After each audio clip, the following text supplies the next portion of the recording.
Hello दोस्तों, मेरा नाम है अंकुर वर्मा और आपका स्वागत है हमारे YouTube channel deep study world में। तो आज की इस वीडियो में आपको क्लास 10th की NCERT book India and the contemporary world 2 के बुक को एक्सप्लेन करेंगे, जिसका चैप्टर 1 है उसको एक्सप्लेन करेंगे और उसको अच्छी तरह से समझाएंगे, जिससे कि आपके आने वाले एग्जाम में बहुत सारे हेल्प मिल सके और आप अच्छे मार्क्स स्कोर कर पाए। तो चलिए स्टार्ट करते हैं। Chapter number 1, the rise of the nationalism in Europe.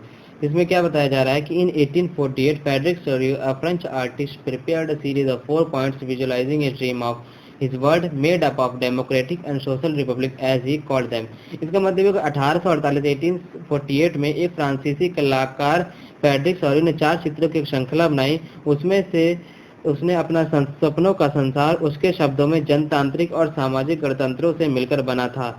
यहाँ पे जनतांत्रिक का मतलब है डेमोक्रेटिक और सोशल रिपब्लिक का मतलब है सामाजिक गणतंत्र। तो आगे चलिए आगे स्टार्ट पढ़ते हैं। इसमें नेक्स्ट हेडिंग है the French revolution and the idea of the nationalism. इसका मतलब ये हुआ कि फ्रांसीसी क्रांति और राष्ट्र का विचार।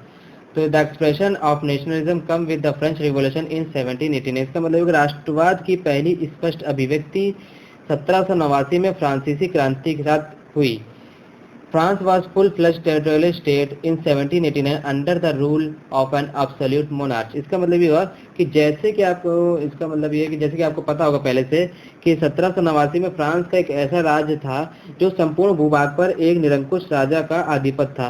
इसका मतलब ये हुआ कि 1789 के समय पूरे फ्रांस पर एक ही राजा का आधिपत्य था, एक ही राजा कंट्रोल था, उसी के सारे रूल्स और रेगुलेशन पूरे राज्य में, पूरे फ्रांस में चलते थे। जैसे उस समय इंडिया के राजा महाराजा में क्या था, इंडिया के समय में राजा महाराजा में कि इस स्टेट का अलग राजा है, उस स्टेट का अलग राजा है, इस स्टेट का अलग राजा है, महाराष्ट्र का अलग है, उत्तर प्रदेश का अलग है, मध्य प्रदेश का अलग है, ऐसे अलग अलग स्टेट में अलग अलग राजा होते थे। लेकिन 1789 के टाइम फ्रांस में, पूरे फ्रांस के अंदर एक ही राजा का आधिपत्य था, एक ही राजा का रूल चलता था, एक ही राजा की बातें चलती थी, सब कुछ एक ही राजा का रूल्स एंड रेगुलेशन चलते थे। आगे बढ़ते इसमें the political and the constitutional changes that came in the wake of French revolution led to the transfer of sovereignty from the monarchy to the body of French citizen. इसका मतलब ये है कि फ्रांसीसी क्रांति से जो राजनीतिक और संवैधानिक बदलाव हुए, उससे संप्रभुता राजतंत्र से निकलकर फ्रांसीसी नागरिकों के समूह में हस्तांतरित हो गई।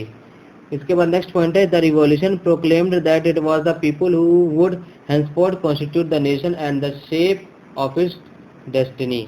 इसका मतलब ये हुआ कि क्रांति ने घोषणा की कि अब लोगों द्वारा राष्ट्र का गठन होगा और वे उसकी नियति करेंगे। मतलब कि यहाँ पे बात यह है कि जो इस समय रिवॉल्यूशन चला था, फ्रेंच रिवॉल्यूशन, उस समय फ्रेंच रिवॉल्यूशन टाइम में, तो उन लोगों ने घोषणा की थी कि अब जो राष्ट्र का गठन होगा और जो इसमें जो रूल्स और रेगुलेशन बनेंगे वो लोगों के द्वारा ही गठित होगा और लोगों के हिसाब से बनाए जाएंगे। From the very beginning the French revolutionary introduced various measures and practice that could create a sense of collective identity among the French people। प्रारंभ से ही, स्टार्टिंग से ही फ्रांसीसी क्रांतिकारियों ने ऐसे अनेक कदम उठाए जिनसे फ्रांसीसी लोगों में एक सामूहिक पहचान की भावना पैदा हो सकी थी। इसके बाद नेक्स्ट पॉइंट है कि द आइडियाज ऑफ ला पैट्रे। ला पैट्रे का मतलब हुआ द फादरलैंड। ला पैट्रे को फ्रेंच में द फादरलैंड को फ्रेंच में ला पैट्रे बोलते हैं। एंड सिटियोन ली सिटियोन फ्रेंच में और द सिटीजन इंग्लिश वर्ड में। एम्फेसिस्ड the notion of a United community enjoying equal rights under the constitution. इसका मतलब ये होगा पितृभूमि द फादरलैंड और नागरिक द सिटीजन जैसे विचारों ने एक संयुक्त समुदाय के विचार पर बल दिया, जिससे वह संविधान के अंतर्गत समान अधिकार प्राप्त है। मतलब कि जब फादरलैंड और नागरिकों के जैसे विचारों को एक संयुक्त समुदाय के लोगों ने विचार करने पर बल दिया, जिससे कि संविधान के अंतर्गत सारे काम हो सके और सभी को बराबर बराबर अधिकार प्राप्त हो सके। A new French flag the tricolour was chosen to replace the former royal standard.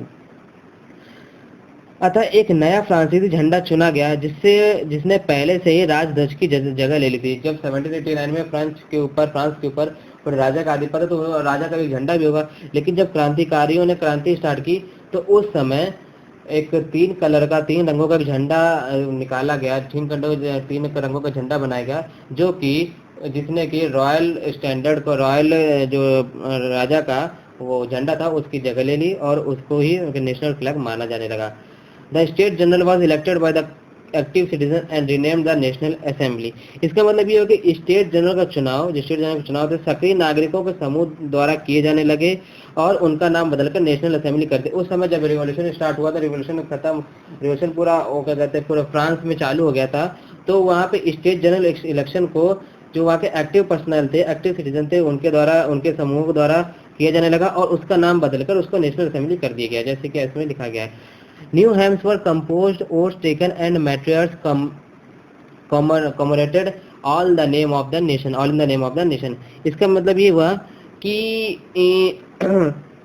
नई स्तुतियां रची गई, शपथें ली गई, शपथ मतलब ओथ ली गई, शहीदों का गुणगान हुआ जिन्होंने क्रांति में अपनी जानें गंवाई थी। क्रांति जब हुई थी, फ्रेंच रिवॉल्यूशन हुई थी, उस समय बहुत लोगों ने अपनी जान भी गंवाई थी, उनका गुणगान हुआ उनके। और ये सब राष्ट्र के नाम पर हुआ, और ये सब एक एक सिंगल राष्ट्र के नाम पर हुआ। ये नहीं कि राष्ट्र के अंदर अलग अलग भेदभाव ना वाले एक काम हो कि ये क्रांति की दिन का अलग हो गया और उन्होंने क्रांति की दिन का अलग है। नहीं, सबके लिए सब बराबर था, सबके लिए सब कुछ एक था।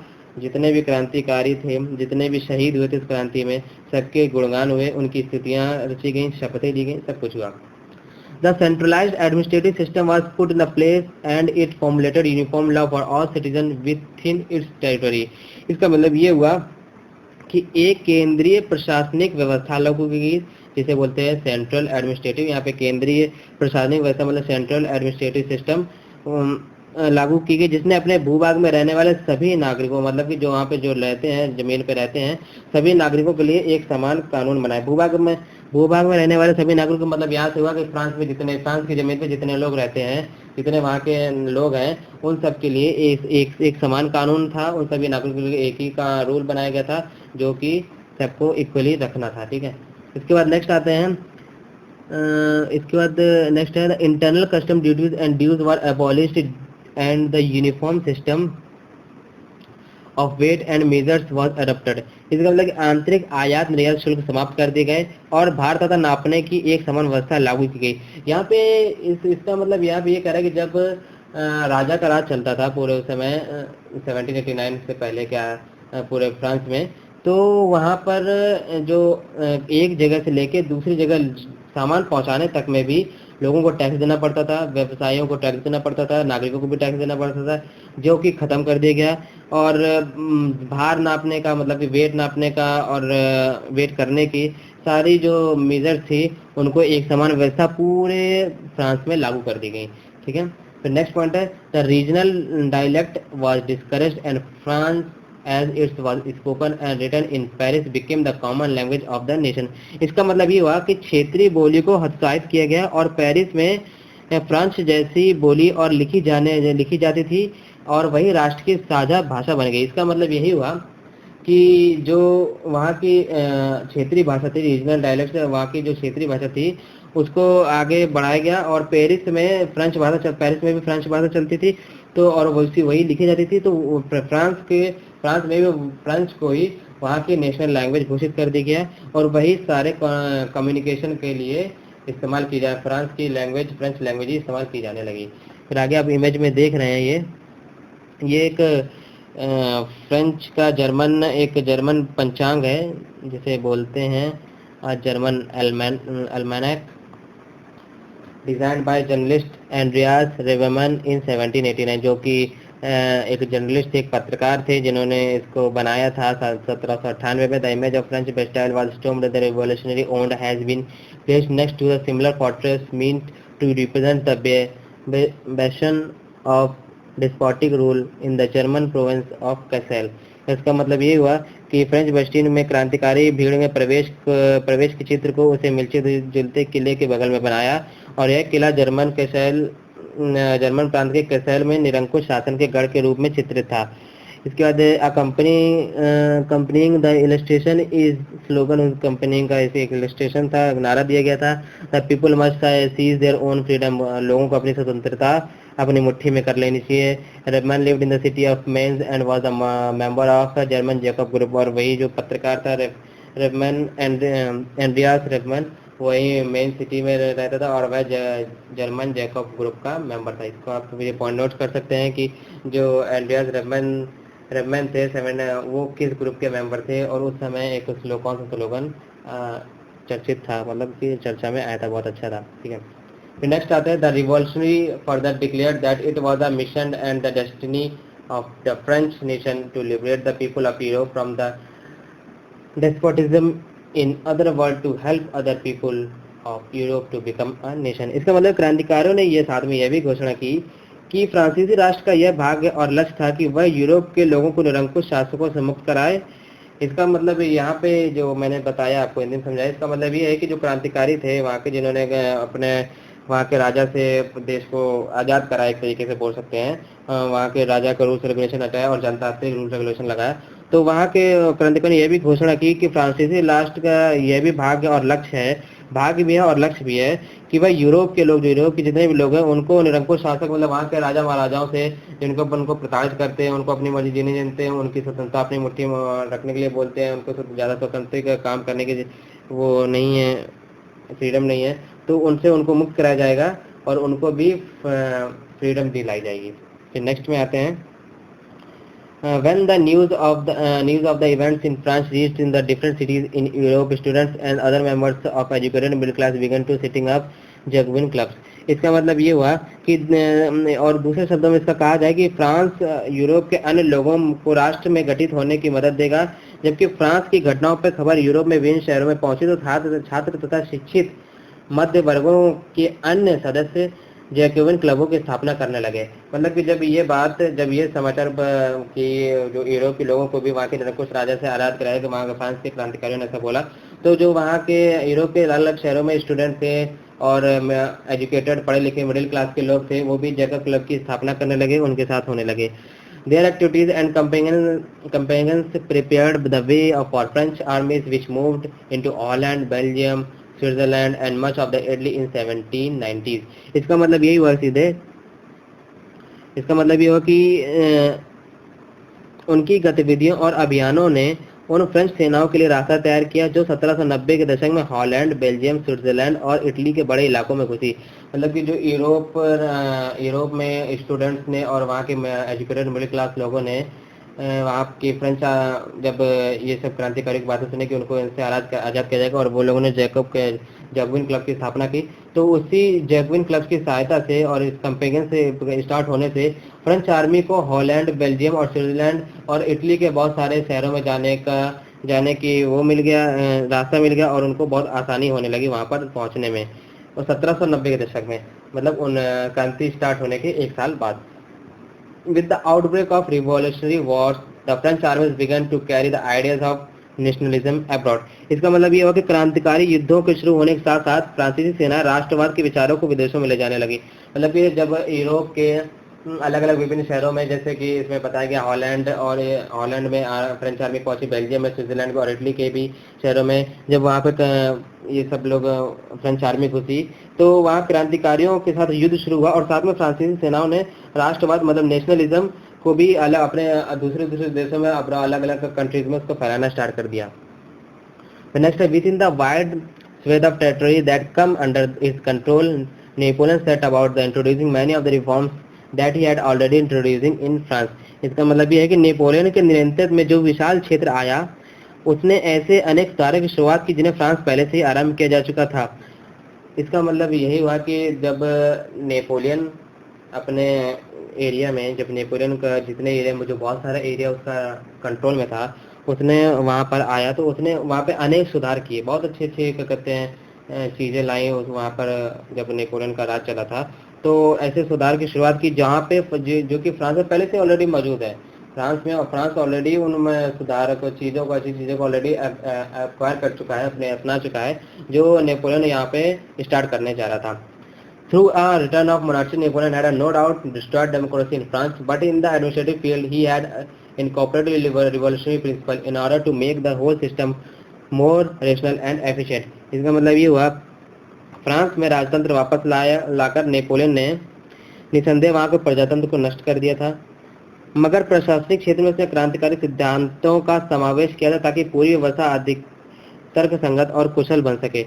इसका मतलब यही हुआ सीधे कि जब नेपोलियन ने जब फ्रांस में राजतंत्र वापस आया, फ्रांस में नेपोलियन राजतंत्र को वापस लाकर वहाँ के प्रजातंत्र को खत्म कर दिया।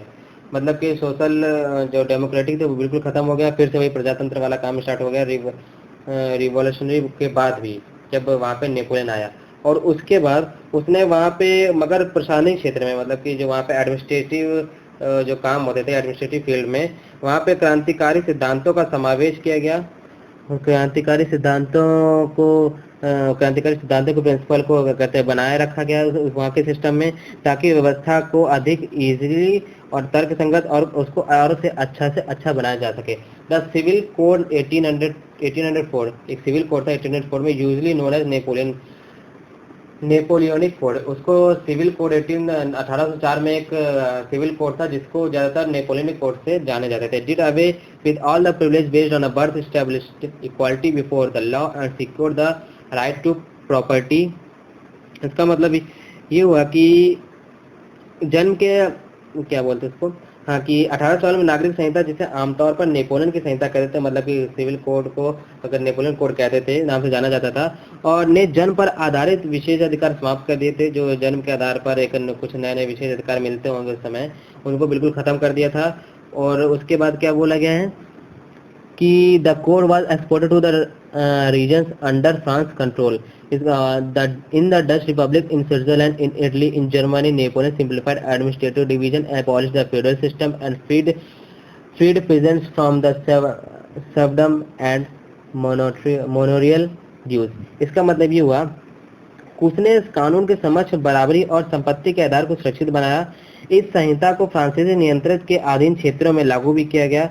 जो नेपोलियन की जो एडमिनिस्ट्रेटिव पॉलिसी थी उसको फ्रांसीसी नियंत्रण, जो फ्रांस जहाँ पे फ्रांस रिवोल्यूशन ने अपना कंट्रोल रखा था उन पर भी लागू करेगा। और जैसे कि डच गणराज्य, स्विट्जरलैंड, इटली और जर्मनी में नेपोलियन ने प्रशासनिक विभाजनों को सरल बनाया और समानता व्यवस्था को खत्म किया और किसानों को बुदासत्व और जागीरदारी शुल्कों से मुक्ति दिलाई। मतलब कि वहाँ पे जो किसानों को लैंड टैक्स देना पड़ता था और बहुत सारे टैक्सेस देने पड़ते थे, और वहाँ पे रहने का टैक्स देना पड़ता था, उन सबसे उनको मुक्ति दिला दी, एडमिनिस्ट्रेटिव पॉलिसी लागू कर दी। और वहाँ पे भी लागू कर दी जहाँ पे फ्रांस रिवोल्यूशनरी आर्मीज का वहाँ पे कंट्रोल था, जैसे कि डच में, स्विट्जरलैंड में, इटली, जर्मनी में, वहाँ पे भी इस्तेमाल किए गए। उसको ईजिली सब कुछ ईजिली बनाया गया, एडमिनिस्ट्रेटिव को बिल्कुल बराबर तरीके से बांटा गया, जिससे कि वहाँ को सारी प्रशासनिक मतलब एडमिनिस्ट्रेटिव सेवाएं सरल हो सके और लोगों को ज़्यादा दिक्कत ना हो। In the town, 2 guild restriction was removed. Transport and the communication system was improved. उसके बाद शहरों से भी कारीगरों के श्रेणी संघों और नियंत्रणों को हटा दिया गया। यातायात और संचार व्यवस्था, मतलब कि ट्रांसपोर्टेशन और कम्युनिकेशन व्यवस्था को भी सुधारा गया। Businessman and the small scale producers of goods in particular began to realise that uniform laws, standardised weight and measures and a common national currency would facilitate the movement and exchange of goods and capital from one region to another region. इसका मतलब ये हुआ कि किसानों, कारीगरों, मजदूरों और नए उद्योगपतियों को नई आज़ादी मिली। नई आज़ादी मिलने को चकी, जिससे कि उन्होंने नई आज़ादी मिली। उद्योगपति और खासतौर का सामान बनाने वाले छोटे उत्पादकों को यह समझने लगे थे कि एक समान कानून, मानक भार तथा नाप और एक राष्ट्रीय मुद्रा से एक इलाके दूसरे इलाके में वस्तुओं और पूंजी के आवागमन में सहूलियत होगी। मतलब कि लोग ये भी समझने लगे थे कि जो छोटे छोटे प्रोड्यूसर्स हैं, जो छोटे इंडस्ट्रियलिस्ट हैं, वो जो छोटी छोटी गुड्स बनाते हैं, तो उनको भी ये भी समझ में आने लगा था कि एक समान कानून से मानक भार, मतलब कि मेजरमेंट के लिए, तथा नेशनल करेंसी एक ही होगी और एक दूसरे इलाके में ले जाने में, चीज़ों को ले जाने में और पूंजी को ले जाने में, आगमन में भी सहूलियत होगी। ठीक है ना, उनको भी इधर जाने में ज़्यादा दिक्कत का सामना नहीं करना पड़ेगा। However the area conquered, the reaction of the local population to French rule was mixed. उसके बाद यहाँ पे बताया जा रहा है कि लेकिन जीते हुए इलाकों में स्थानीय लोगों के फ्रांसीसी शासन से प्रति मिलीजुली प्रतिक्रियाएं थी। मतलब कि वहाँ से जो इलाके जीते हुए थे, जो जीत लिए गए थे इलाके, वहाँ के लोकल लोग फ्रेंच रूल से मतलब कि ज़्यादा संतुष्ट नहीं थे, थोड़ी मिलीजुली प्रतिक्रियाएं दी थी, बराबर संतुष्टि नहीं थी उन लोग साथ। Initially in many places such as Holland and Switzerland as well as in the certain cities like Brussels, Mainz, Milan, Warsaw, the French armies were welcomed as a harbingers of liberty. इसका मतलब ये हुआ कि शुरुआत में अनेक स्थान जैसे हॉलैंड, स्विट्जरलैंड, के साथ कई शहरों जैसे ब्रेल्स, मेंस, मिलान और वार्सो में फ्रांसीसी सेना फ्रांस आर्मी की का स्वतंत्रता का उनको तोहफा देने वालों की स्वागत किया गया था। स्टार्टिंग में जब क्या कहते हैं शुरुआती फ्रांस आर्मी ने वहाँ की कंट्रोल किया था, नए नए रूल बनाए थे तब। उसके बाद but the initial enthusiasm soon turned to hostility. It became clear that the new administrative arrangement did not go to hand in hand with political freedom. इसका मतलब यही हुआ कि मगर ये शुरुआती उत्साह मतलब शुरुआती हैप्पीनेस शीघ्र ही दुश्मनी में बदल गया जब ये साफ होने लगा कि नई प्रशासनिक व्यवस्था राजनीतिक स्वतंत्रता के अनुरूप नहीं है। मतलब जो आप समझ रहे हैं यहाँ पे बताया जा रहा है कि जो फ्रेंच आर्मी की जो वेलकम किया जाता था लोगों को और क्या कहते हैं उनके गुणगान गाए जाते थे, धीरे धीरे जब वहाँ के लोगों को समझ में आने लगा कि ये सब वहाँ पे प्रजातंत्र नहीं, राजतंत्र नहीं, फिर वही चलता राजतंत्र चलेगा, प्रजातंत्र नहीं चलेगा, डेमोक्रेटिकली क्या कहते हैं पॉलिटिकली काम नहीं होगा। तो इस वजह से वहाँ के लोग भी उसमें दुश्मनी की भावना बदलने लगी और तो वहाँ के लोग भी इनको दुश्मन की नज़र से देखने लगे। नेक्स्ट पॉइंट आते हैं, increase taxation, censorship, forced conscription into the French army is required to conquer the rest Europe. All seems to be outweigh the advantage of the administrative changes. का मतलब ये हुआ कि बढ़े हुए कर, इंक्रीज टैक्सेस, सेंसरशिप और बाकी यूरोप को जीतने के लिए फ्रेंच सेना ने जबरन भर्ती से हो रहे नुकसान, प्रशासनिक परिवर्तनों से मिले फायदों से कई ज़्यादा नजर आने लगे थे। मतलब कि वो चाहते थे कि अलग अलग यूरोप के अलग अलग राज्य देशों को जीत जाएं, जैसे कि फ्रेंच सेना में जबरन भर्ती हो रहे नुकसान, मतलब जबरदस्ती जो भर्ती हो रहे थे लोग कि हम भी चलेंगे जीतने के लिए, हम भी आपके साथ है, अपना लड़ाई करेंगे, अपना क्रांति में अपना सहयोग योगदान देंगे। तो उनसे भी ये कहते हैं परिवर्तनों से मिलने फायदे से कई ज़्यादा नजर आने लगे थे, उनमें जो उनसे फायदे थे उनसे भी ज़्यादा नजर आने लगे थे। ठीक है, तो आज का चैप्टर हम लोग यहीं खत्म करते हैं, आज की क्लास में यहीं खत्म करते हैं। आप उम्मीद है कि आपको अच्छे समझ में आएगा और आप हमारे इस वीडियो को लाइक कीजिएगा, शेयर कीजिएगा और कमेंट कीजिएगा और अपने दोस्तों के साथ इसको शेयर कीजिएगा और मेरे चैनल को सब्सक्राइब कीजिएगा। अगर आपको कोई भी क्वेश्चन हो, कोई भी क्वेरी हो, जो इस वीडियो से रिलेटेड, इसमें कुछ भी समझ में आया तो आप कमेंट सेक्शन में कमेंट कर सकते हैं और मैं हर एक कमेंट का आपको जवाब दूंगा और आपके सारे क्वेश्चन या डाउट्स को क्लियर करेंगे।